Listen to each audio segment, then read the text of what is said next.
इसीलिए आपकी पत्नी आपको इमोशनल ब्लैकमेल कर पा रही, इमोशनल मैनिपुलेट कर पा रही है, क्योंकि आप इमोशनल हो। इस चीज़ को स्वीकार करो। सबसे पहले तो ये स्वीकार करो कि आपके अंदर कौन सी ऐसी कमी है जिसकी वजह से सामने वाला व्यक्ति आपके साथ ऐसा कर पा रहा है। वो तभी तक कर रही है जब तक आपकी कमजोरी उसके हाथ में है।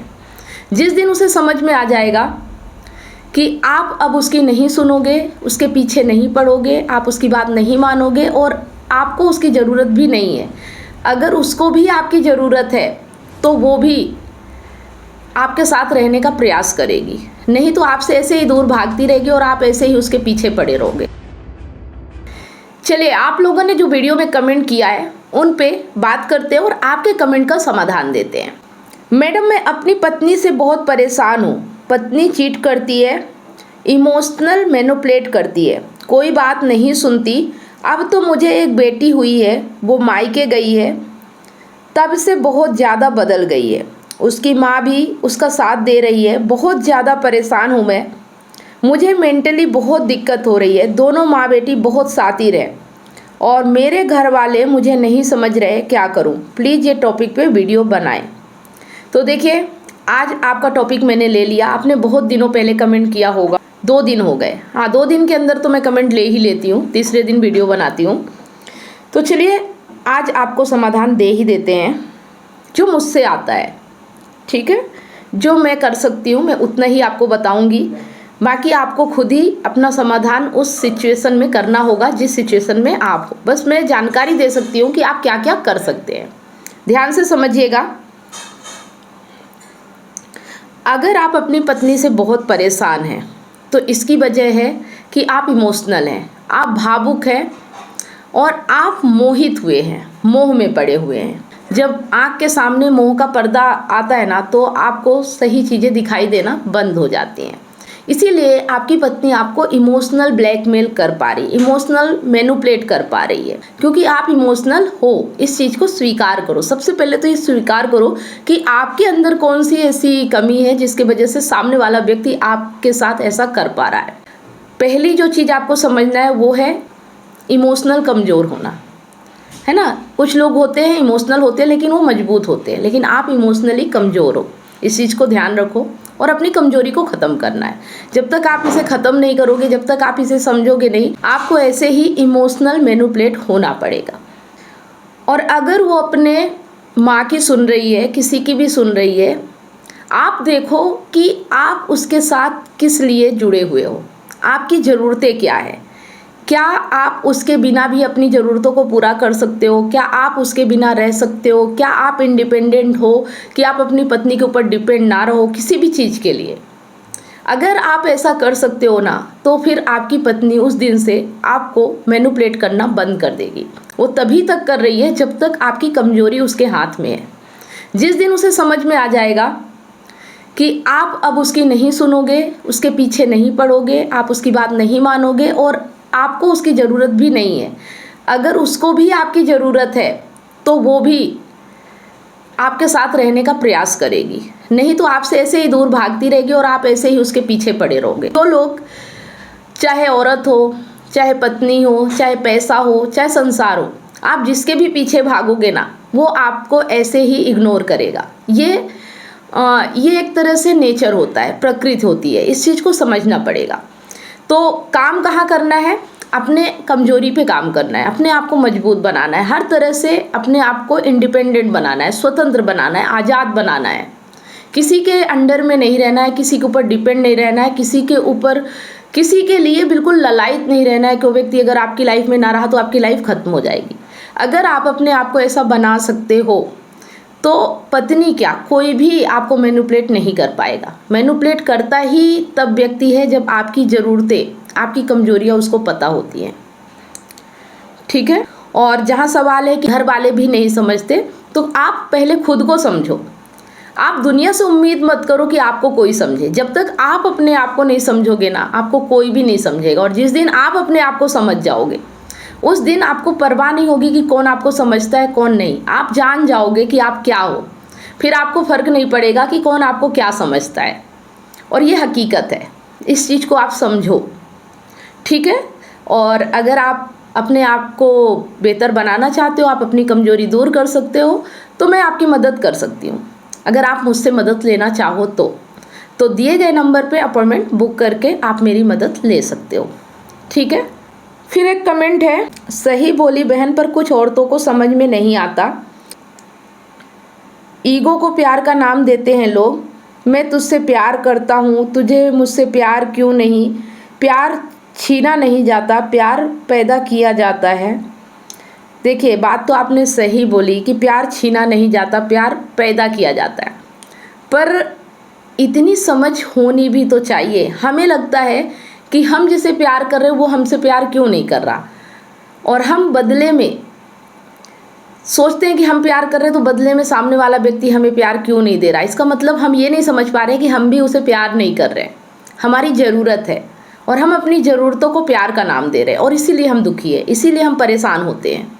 तो जो व्यक्ति ये समझ जाता है कि प्यार में पाने जैसी कोई चीज़ नहीं होती, प्यार देने का नाम होता है। आप दूसरों को कितना दे सकते हो, आप दूसरों के लिए क्या कर सकते हो, इसे प्यार कहते हैं। लेकिन अगर आपको ऐसा लगता है कि सामने वाला मुझे कुछ क्यों नहीं दे रहा, इसका मतलब ये प्यार नहीं है, ये ज़रूरत है। और अपनी ज़रूरत को समझो और फिर ज़रूरत के हिसाब से बात करो कि मुझे ये ज़रूरत है, तुम्हें भी अगर ज़रूरत है तो साथ चलो। फिर प्यार, इमोशन, भावनाएं वहाँ मत जोड़ो, है ना। अगर प्यार है तो देने का नाम है, लेकिन अगर कुछ पाना चाहते हो तो वो प्यार नहीं है। इस चीज़ को समझो, और जो व्यक्ति इस चीज़ को समझ जाएगा ना, तो फिर उसे कोई फ़र्क नहीं पड़ता कौन उसे प्यार कर रहा कौन नहीं कर रहा। तीसरा कमेंट है, मैडम, अगर औरत का संबंध पति के भांजे से है और वह खुद यह बात पति को 9 साल बाद बताती है और अब भी उसके साथ प्यार जताती है, तो पति को क्या करना चाहिए? पति को यह भी बताती है कि जो किया उसे कुछ गलत नहीं लगता, किया नहीं, हो गया, ऐसा कहती है। देखो, यहाँ पे सवाल ये नहीं कि भांजे से है या किससे है। आपकी पत्नी का अफेयर आपके होते हुए, आपसे शादी होने के बाद किसी और के साथ 9 साल तक चल रहा है, उसके बाद वो कहती है कि मुझे आपसे प्यार है, और वो प्यार जता भी रही है। इसका मतलब या तो उसे अपनी गलती का एहसास हो गया है, लेकिन आप यहाँ पे ये भी कह रहे हो कि वो कहती है कि मुझसे कोई गलती नहीं है तो हो गया है। तो जो ऐसा कहता है ना कि प्यार किया नहीं जाता, हो जाता है, तो ये एक तरह से खुद को भी बेवकूफ़ बनाने वाली बात है और आपको भी वो बेवकूफ़ बना रही है। क्योंकि एक एज ऐसी होती है जहाँ माइंड काम नहीं करता, जैसे 12 साल, 13 साल, 14 साल, वहाँ भी होता शारीरिक ही है। कुछ हार्मोन्स होते हैं जो आपके शरीर को ऐसा बना देते हैं कि आप किसी की ओर भी अट्रैक्ट हो जाते हो, पर वहाँ इतना दिमाग नहीं लगता, वहाँ शारीरिक होता है। लेकिन जब उनकी शादी भी हो चुकी है, उसके बाद अगर किसी और से अफेयर हो रहा है, तो वहाँ तो पूरी प्लानिंग और सोची समझी साजिश होती है। कोई ऐसा नहीं होता कि हो जाता है, सब समझ के किया जाता है। कौन उनके काम आएगा, कौन उनकी ज़रूरतें पूरी करेगा, कौन उनके लिए अच्छी अच्छी बातें कर रहा है, बहुत सारी चीज़ें होती है जो वो सब सोच समझ के करते हैं कि ये व्यक्ति सुटेबल है और इसके साथ ये सब संभव हो सकता है, इसलिए वो उसके अफेयर में पड़ जाते हैं। तो ये कहना गलत कि किया नहीं हो जाता है, ये सब बेवकूफ़ी है, इन चीज़ों पे भरोसा नहीं करना चाहिए। लेकिन हाँ, अगर अब भी आप उसको अपने साथ रखना चाहते हो, आपकी ज़रूरत है, वो व्यक्ति आपको कोई और नहीं मिल रहा है, तो फिर आप कहने को कुछ भी कह सकते हो कि वो आपको प्यार करती है या आप भी वो आपके साथ रहना चाहती है, वो उसकी ज़रूरत है। लेकिन आप उसके साथ एकदम इमोशनल मत जुड़ो। यहाँ भावनाएं और प्यार जैसी कोई बात नहीं है, यहाँ सब ज़रूरतों का ही खेल चल रहा है। अगर आपको उसकी ज़रूरत है तो आप आगे बढ़ो, और नहीं तो आपको जो करना है आप वो एक्शन ले सकते हो। पर जहाँ तक वो कहती है कि उसने जो कुछ किया गलत नहीं लगता, तो फिर समझ जाओ कि वो व्यक्ति फिर से ऐसी गलती कर सकता है। जब उसे गलत ही नहीं लग रहा तो गलतियाँ करेगा ना वो बार बार। गलतियाँ करना तो वो व्यक्ति छोड़ता है जिसे पता है कि वो गलतियाँ कर रहा है और ये गलत है। जो कह रहा है कि उसे गलत ही नहीं लगता, तो आप ऐसे व्यक्ति पे कैसे भरोसा कर सकते हो? अब आप देखो कि आपको उसके साथ रहना है या नहीं रहना है। ठीक है। फिर एक कमेंट है, हर 5 साल में एक शादी कर लो और शादी 4 करो और 22 साल से शुरू कर दो, पर अपने आप को योग्य बनाएं। देखो, अपने आप को योग्य बनाना बहुत ज़रूरी है, लेकिन कोई आपको धोखा दे रहा है, कोई आपके साथ नहीं रहना चाह रहा है, तो ये सॉल्यूशन नहीं है कि आप हर साल एक शादी करो, 5 साल में 1 करो, 2 करो, 4 करो। अलग अलग लोगों के साथ रहना, अलग अलग लोगों को अपने जीवन में लेके आना या अलग अलग लोगों को बदलते रहने से कोई सॉल्यूशन नहीं है। अगर आपको धोखा दे रहा, कोई आपको बेवकूफ़ बना रहा, कोई मैनिपुलेट कर रहा है, तो इसका मतलब आपके अंदर समझ नहीं है। किसी भी व्यक्ति पे आप भरोसा कर लेते हो, या फिर आपकी ज़रूरतें ऐसी है कि आप किसी के भी मोहताज हो जाते हो, इस वजह से आपकी ज़िंदगी बर्बाद होती है। तो उसको समझना ज़रूरी है, जानना ज़रूरी है, ना कि इंसान बदलना। जब तक आप अपने आप में काबिल नहीं होते हो, योग्य नहीं होते हो, आपके अंदर समझ नहीं होती है, आप किसे योग्य और काबिल होना कह रहे हो। मुझे इस बात पे कोई समझ नहीं आ रहा कि आप किस चीज़ को योग्य होना कह रहे हो। जो मेरी नज़रों में योग्य होना है वो अलग है। अब आप किस चीज़ को योग्य कह रहे हो, या तो आप इस चीज़ को कह रहे होगे कि पैसा रुपया कमा लो, सेल्फ डिपेंड हो जाओ और हर साल एक औरत बदलो, या हर 5 साल में शादी करते रहो, वो आपकी समझ है। लेकिन सिर्फ योग्य होना वो होता है कि आपके अंदर अंडरस्टैंडिंग हो, समझ हो, ज्ञान हो, आप जानो कि आप कौन हो, आपकी ज़रूरतें क्या है, आप क्यों ये सब कर रहे हो, क्यों आप 5 साल में औरतों को बदल रहे हो, क्या ऐसा आपके साथ हो रहा है। जब आप जानोगे ना, तो फिर इस तरह का काम करने की ज़रूरत नहीं पड़ेगी। तो मेन योग्यता क्या है? अपनी समझ, अपने आप को जानना। अगर आप इस तरह से योग्य हो ना, तो फिर बाहर आपको बहुत ज़्यादा फेरबदल करने की ज़रूरत नहीं है। ठीक है, तो अगर कोई व्यक्ति हमें धोखा दे रहा है, इसका मतलब हम उस पर ज़रूरत से ज़्यादा विश्वास कर रहे हैं, अंधा विश्वास कर रहे हैं। और अंधा विश्वास इसलिए कर रहे हैं क्योंकि हमें भी उसकी ज़रूरत है, हम भी उसके बिना नहीं रह सकते, हम भी उसके मोह जाल में फंस चुके हैं। तो ये चीज़ें समझो, जानो, जानना ही बेहतर इलाज है। ठीक है, ना कि हर 5 साल में शादी करना। ऐसे में तो आप पागल हो जाओगे, अलग अलग लोगों के साथ रह के कई बार शादियाँ करके, तो आप फिर शादी ही क्यों कर रहे हो? ऐसे ही औरतों को बदलना शुरू कर दो। अगर इतने ही योग्य और इतने ही काबिल हो तो फिर शादी करने की क्या ज़रूरत है? क्यों किसी को 5-5 साल में बदलते रहना? थोड़ा सा माइंड लगाइए कि आप ऐसा क्यों कर रहे हो, इसके पीछे का रीज़न क्या है। अगर आपको लगता है कि एक व्यक्ति धोखा दे रहा है, तो फिर कमी आपके अंदर है। आपको दूसरा व्यक्ति भी धोखा देगा, तीसरा व्यक्ति भी धोखा देगा, चौथा व्यक्ति भी धोखा देगा, भले आप बार बार बदलो। बहुत से लोग हैं जो पहली शादी करते तो भी धोखा मिलता है, दूसरी शादी करते तो भी धोखा मिलता है, क्योंकि उनके अंदर काबिलियत नहीं होती, उनके अंदर ज्ञान नहीं होता, उनके अंदर समझ नहीं होती। तो काम अपने ऊपर ही करना होता है। कितनी भी आप दुनिया की शिकायतें कर लो, कितना भी आप लोग बदल लो, कोई फ़र्क आपको नहीं पड़ने वाला आपके जीवन में। बाहरी बदलाव से आपके जीवन में कोई ज़्यादा फर्क नहीं पड़ेगा, जो फ़र्क आपके भीतर बदलाव करने से पड़ेगा। तो समझ हमारे अंदर होती है, ना कि बाहर हमें लोगों को बदल बदल के अपने जीवन को बदलना है। फिर है, 2 बच्चों के होते हुए भी महिला प्यार करे अन्य किसी पुरुष के साथ, इसका जवाब दीजिए। देखिए, अगर महिला किसी अन्य पुरुष से अट्रैक्ट हो रही है, प्यार कर रही, जिसे आप प्यार का नाम दे रहे हो, वैसे तो ज़रूरतें होती है, तो ये मायने नहीं रखता कि उसके 2 बच्चे हैं, 4 बच्चे हैं या बिना बच्चे वाली है। बच्चों से इस चीज़ में कोई फ़र्क नहीं पड़ता। फ़र्क पड़ता है उसका नेचर, उसका व्यवहार, उसकी प्रकृति, उसकी ज़रूरतें, उसकी आदत। वो फिर चाहे 2 बच्चों की माँ हो या फिर वो बूढ़ी हो गई हो, जब तक उसका शरीर चलेगा, जब तक उसका दिमाग चलेगा, वो ऐसे ही करती रहेगी जब तक उसे समझ नहीं आएगा कि उसको क्या चाहिए और वो किस चीज़ के लिए भाग रही है। क्या वो जिस चीज़ के लिए भाग रही है, जिस चीज़ के लिए अन्य पुरुषों के पास जा रही है, पुरुष बदल रही है, क्या उसे वो चीज़ मिल भी रही है? क्या वो ठहर के थोड़ा भी सोच पा रही है? अगर वो जब तक ऐसा नहीं करेगी, तब तक कोई फ़र्क नहीं पड़ता कि उसके कितने बच्चे हैं, है ना। तो जहाँ सवाल है कि 2 बच्चों की माँ, तो ये कोई मायने नहीं रखता है। इंसान का नेचर, इंसान का व्यवहार, इंसान की आदत कैसी है, ये डिपेंड करता है कि वो व्यक्ति कैसा है और आप किस व्यक्ति के साथ हो। फिर ये डिपेंड करता है कि आपको उसके साथ रहना है या नहीं रहना है। वो कैसा है, इससे कोई फ़र्क नहीं पड़ता, क्योंकि यहाँ दुनिया में तरह तरह के लोग हैं, तरह तरह की हरकतें हैं। कोई कुछ कर रहा, कोई कुछ कर रहा, आप किस किस को बोलने जाओगे? लेकिन आप उस इंसान के साथ जुड़े हो, इसलिए आपको ऐसा लग रहा है। तो आपको देखना है कि उस इंसान के साथ लगाव रखना है, उस इंसान के साथ जुड़ना है, उस इंसान के साथ आगे बढ़ना है या नहीं, ये आपका चुनाव है। तो यहाँ जो आपका सवाल है ना कि 2 बच्चों की माँ भी ऐसा कर सकती है, तो हाँ, कर सकती है, कोई ताज्जुब की बात नहीं है, प्रकृति है, नेचर है, यहाँ कुछ भी हो सकता है। ये चीज़ जान लेना ही आपके जीवन को बेहतर बनाएगा कि यहाँ कुछ भी हो सकता है, हर चीज़ संभव है।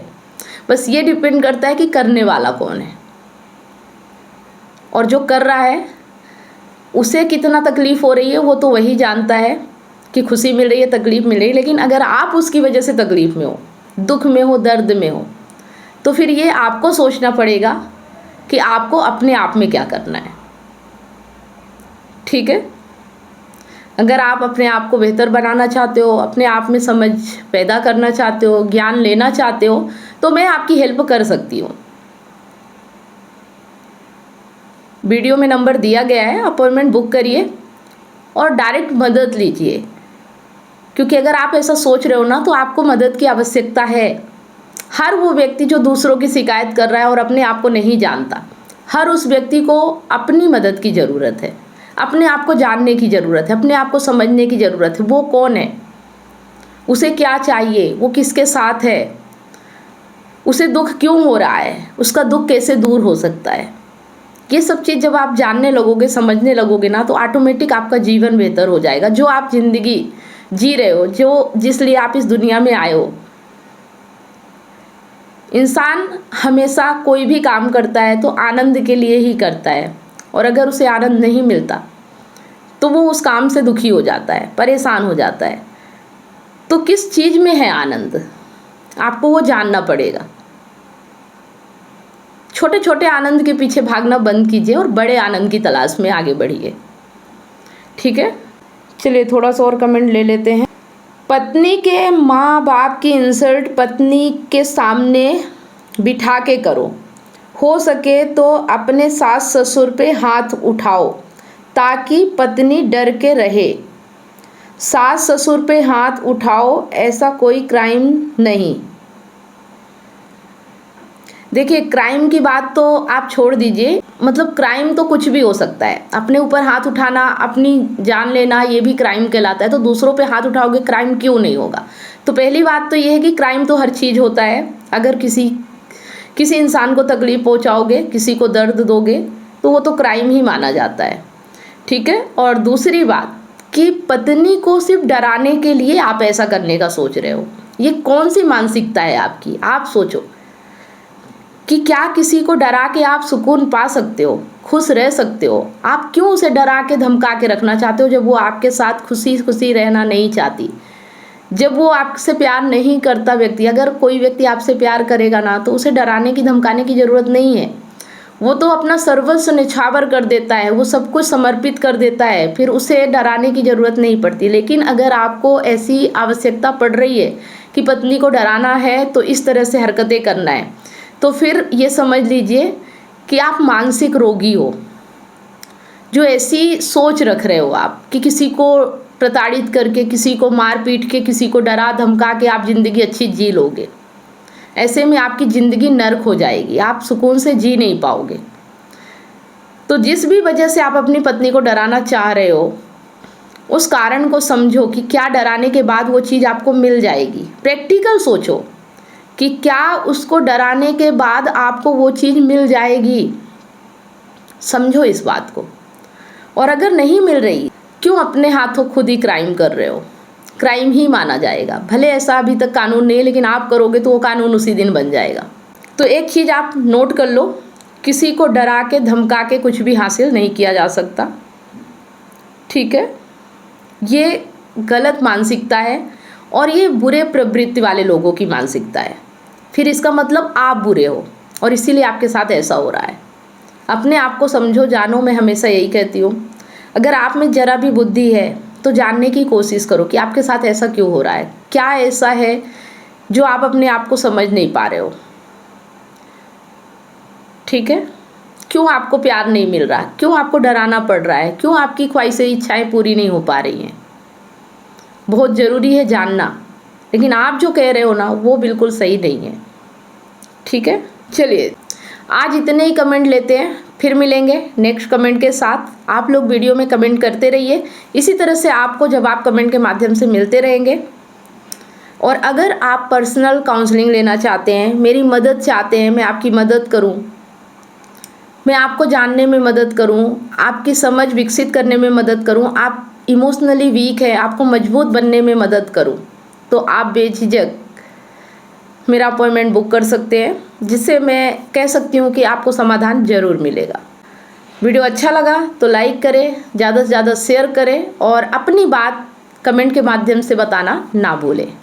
धन्यवाद। इतनी सारी काउंसलिंग करने के बाद मुझे रियलाइज हुआ कि लोग अपने रिलेशनशिप और लाइफ से कितने ज्यादा परेशान हैं। जबकि मैंने अपने YouTube चैनल और Facebook पेज पर हजारों वीडियो रिलेशनशिप से रिलेटिव फ्री में डाल रखी हैं, फिर भी लोग पर्सनल काउंसलिंग चाहते हैं। नमस्कार दोस्तों, मैं कमलेश सोनी एक रिलेशनशिप कोच हूँ। 2019 से लेकर आज तक हजारों लोगों को मैंने फोन पर मदद किया है, जो लोग अपने रिलेशनशिप प्रॉब्लम्स को लेकर मुझे कांटेक्ट करते हैं। अब मेरा ये मिशन है, जो लोग रिलेशनशिप प्रॉब्लम्स को लेकर हताश और निराश है, ऐसे लोगों की मैं मदद करूं, ताकि लोग अपने रिलेशनशिप को खुद ही ठीक कर सके और जीवन में हमेशा खुश रहे, ना कि निराशा की ओर आगे बढ़े। जिस तरह से आपको बीमारी ठीक करने के लिए एक्सपर्ट डॉक्टर की जरूरत होती है, वो चेकअप करके आपका इलाज करता है, उसी तरह से आपको एक काउंसलर की जरूरत पड़ती है आपकी एग्जैक्ट प्रॉब्लम को समझकर उसका सलूशन देने के लिए। तो आप दिए गए नंबर पर काउंसलिंग के लिए अपॉइंटमेंट बुक करा सकते हैं।